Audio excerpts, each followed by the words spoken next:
শিক্ষা সহজের আজকের পর্বে আমরা আলোচনা করব আফ্রিকা কবিতার ওপর থেকে দুটি প্রশ্নের উত্তর। তোমাদের এই কবিতার দেখবে যে তৃতীয় স্তবকটি রয়েছে ছোট আকারের, তার ওপর থেকে একটি এবং শেষ স্তবকের ওপর থেকে আরেকটি রচনাধর্মী প্রশ্নের উত্তর। ছোট যে স্তবকটি রয়েছে তার প্রথম লাইন, সমুদ্র পারে সেই মুহূর্তেই তাদের পাড়ায় পাড়ায়, এই লাইন ধরে প্রশ্ন। প্রত্যেকটি প্রশ্নের উত্তর দেখবে টেক্সট পোর্শনে যে কবিতার লাইনগুলি রয়েছে সেই লাইন ধরেই আমরা গদ্যরূপ করে তার উত্তরটা উপস্থাপন করছি। তোমরা যদি পাঠ্যপুস্তকটা সামনে খোলা রাখো তাহলে কিন্তু সহজেই বুঝতে পারবে যে উত্তরের শুরুতে একটি দুটি লাইন প্রাসঙ্গিক ক্রমে উপস্থাপন করা হচ্ছে, তারপরের লাইনগুলি কিন্তু পুরো হুবহু টেক্সট পোর্শনের কবিতার লাইন ধরেই গদ্যরূপ করে উপস্থাপন করা হচ্ছে। তাহলে আজকে প্রথম প্রশ্ন, যে লাইন ধরে সমুদ্র পারে সেই মুহূর্তেই তাদের পাড়ায় পাড়ায়। সমুদ্র পারে বলতে কবি কবিতায় কি বুঝিয়েছেন এবং সমুদ্র পাড়ের কোন চিত্র কবি কবিতায় উপস্থাপন করেছেন? কবি রবীন্দ্রনাথ ঠাকুর, এই প্রশ্নের মান হচ্ছে 3 1+2। কবি রবীন্দ্রনাথ ঠাকুর আফ্রিকা কবিতাতে সমুদ্র পারে বলতে ইউরোপীয় মহাদেশকে বুঝিয়েছেন। এরপরে চলে যাচ্ছি আমরা সমুদ্র পাড়ের কোন চিত্র কবি কবিতায় উপস্থাপন করেছেন তার উত্তরে। ইউরোপীয় সাম্রাজ্যবাদীরা আফ্রিকা ভূমিখণ্ডের ওপরে যখন অমানবিক অত্যাচার নির্যাতন চালিয়েছিল, ঠিক সেই সময় সমুদ্রের অপর প্রান্তে ইউরোপীয় সাম্রাজ্যবাদীদের নিজেদের দেশে এক নিরুপদ্রব শান্তি বিরাজমান ছিল। সেখানে পাড়ায় পাড়ায় সকাল সন্ধে নিয়ম মাফিক দেবালয়ে ঘণ্টা বাজিয়ে ঈশ্বরের উদ্দেশ্যে উপাসনা চলছিল। শিশুরা মায়ের কোলে নিরাপদে খেলা করছিল এবং কবির সঙ্গীতে সুন্দরের আরাধনা স্পষ্ট হয়ে উঠছিল। এভাবেই শাসক সম্প্রদায় ও শোষিতের বৈপরীত্যমূলক অবস্থা উপস্থাপনের মধ্য দিয়ে কবি সাম্রাজ্যবাদী শাসকের দ্বিচারিতাকেই স্পষ্ট করে তুলেছেন। ব্যাস, এটুকুনি হচ্ছে আজকে প্রথম প্রশ্নের উত্তর। ওই স্তবকটিতে যতগুলি লাইন ধরে রয়েছে সেগুলি ধরেই কিন্তু আমরা উত্তরটি উপস্থাপন করলাম। এরপরে চলো আজকে শেষ স্তবকের ওপর থেকে একটি রচনাধর্মী প্রশ্ন। মাঝখানে লাইন রয়েছে, এসো যুগান্তের কবি, এই লাইন ধরে প্রশ্ন। যুগান্তের কবিকে কবি রবীন্দ্রনাথ ঠাকুর কখন আহ্বান করেছেন এবং কেন? এর মান হচ্ছে 2+3। তাহলে আমরা প্রথম অংশটার যে উত্তর বলছি যে যুগান্তের কবিকে কবি কখন আহ্বান করেছেন, এর উত্তরে প্রথম দুটি লাইন ছাড়া বাদবাকি লাইনগুলি দেখবে একদম কবিতার লাইন ধরে কিন্তু উত্তর রয়েছে। কবি রবীন্দ্রনাথ ঠাকুর তার আফ্রিকা কবিতাতে সাম্রাজ্যবাদ এবং ঔপনিবেশিকতার তীব্র নিন্দা করেছেন। ইউরোপীয় সাম্রাজ্যবাদীরা আফ্রিকা ভূমিখণ্ডের ওপর যে সাম্রাজ্যবাদ স্থাপন করেছিলেন বা যে অমানবিক অত্যাচার নির্যাতন চালিয়েছিলেন তা দীর্ঘস্থায়ী হয়েছিল ঠিকই, তা কিন্তু চিরস্থায়ী নয়। এই বিষয়টি কবি রবীন্দ্রনাথ ঠাকুর তার আফ্রিকা কবিতার শেষ স্তবকে স্পষ্ট করে তুলেছেন।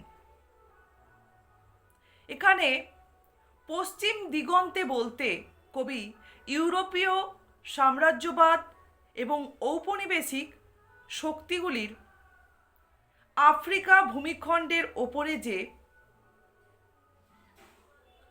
অমানবিক কর্মকাণ্ড চালিয়েছিল, সেই পশ্চিম দিগন্তের করা অমানবিক কর্মকাণ্ডের ফলে তাদের যে নৈতিক অধঃপতন তা স্পষ্ট হয়ে উঠছে। কবিতায় তা প্রদোষকালের মধ্য দিয়ে, প্রদোষকাল শব্দের মধ্য দিয়ে ফুটিয়ে তুলেছেন। প্রবল ঝোড়ো হাওয়ায় যে শ্বাসরোধকারী পরিস্থিতির সৃষ্টি হয়, ঠিক সেই রকমই পরিস্থিতি পাশ্চাত্যের সমকালের রাজনৈতিক, সামাজিক ও অর্থনৈতিক প্রেক্ষাপটে লক্ষ্য করা গিয়েছিল। এরপর কবি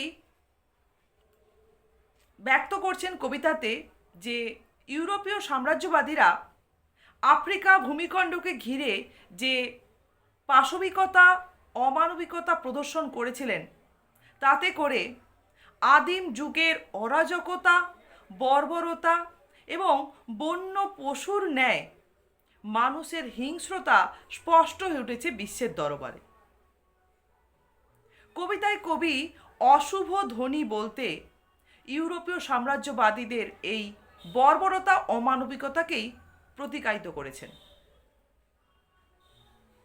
ইউরোপীয় সাম্রাজ্যবাদীদের এই অমানবিকতার বা বর্বরতা যে প্রদর্শন আমরা লক্ষ্য করেছি, তাতে করে তাদের যে মানবিক অবক্ষয় এবং নৈতিক অধঃপতন স্পষ্ট হয়েছে, তা কিন্তু তাদের নিজের বিপন্নতাকেই ত্বরান্বিত করেছে, যা কবিতায় কবি দিনের অন্তিমকালের মধ্য দিয়ে উপস্থাপন করছেন।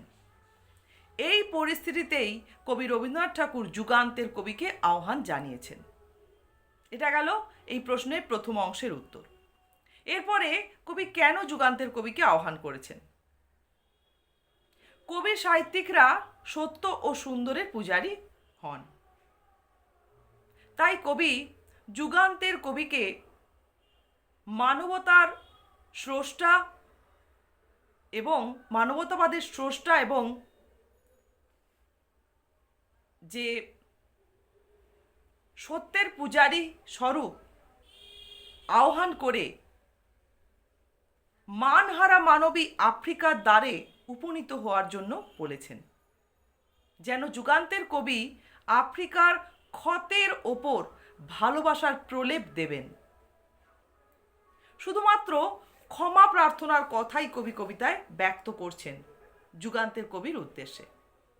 আর এই ক্ষমা প্রার্থনাই হচ্ছে সহানুভূতি, সমবেদনা, সমব্যথার একমাত্র স্বরূপ।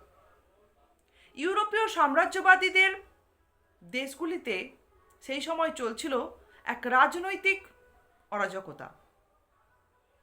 সেই সঙ্গে ঔপনিবেশিক এবং ফ্যাসিস্ট শক্তিগুলির মধ্যে যে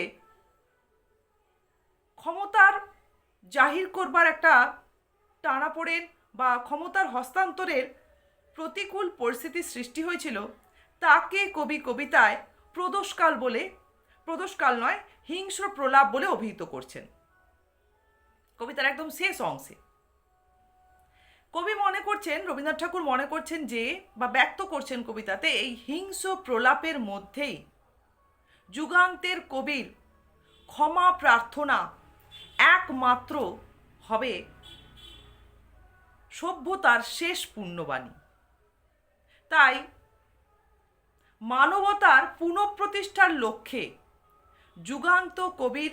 যুগান্তের কবির এই ক্ষমা প্রার্থনা মাধ্যমেই কবি ইউরোপীয় সাম্রাজ্যবাদীদের দ্বারা যে নির্মম অকথ্য অত্যাচার তার আফ্রিকার ভূমিখণ্ডকে কেন্দ্র করে তার প্রায়শ্চিত্ত করতে চেয়েছেন।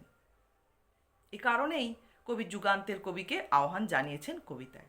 তাহলে এই প্রশ্নের উত্তরেও তোমরা দেখতে পেলে যে প্রত্যেকটি লাইন, প্রথম দুটি লাইন ছাড়া বাকি লাইনগুলি কিন্তু পশ্চিম দিগন্ত বলতে কি বোঝানো হয়েছে, প্রদোষকাল শব্দটা কবি কবিতায় কি অর্থে ব্যক্ত করছেন, ঝঞ্ঝা বাতাসের রুদ্ধশ্বাস কি, বা গুপ্ত গহ্বর থেকে পশুরা বেরিয়ে এলো বলতে একটি লাইন ব্যবহার করা হয়েছে উত্তরের মধ্যে। দেখবে যে ইউরোপীয় সাম্রাজ্যবাদীরা তাদের আফ্রিকা ভূমিখণ্ডকে কেন্দ্র করে যে নির্মমতা বা অমানবিক ক্রিয়াকাণ্ড প্রকাশ করেছিলেন, তাতে আদিম যুগের অরাজকতা, বর্বরতা এবং বন্য পশুর ন্যায় মানুষের হিংস্রতা স্পষ্ট হয়েছে।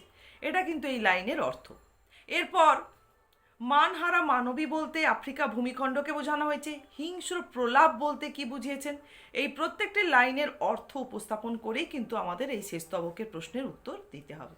আশা করছি ধারাবাহিক কয়েকটি পর্বে যে এই আফ্রিকার প্রত্যেকটি স্তবক ধরে প্রশ্নের উত্তর আলোচনা করা হয়েছে, তাতে করে তোমাদের এই পুরো কবিতাটা সুন্দরভাবেই তৈরি হবে।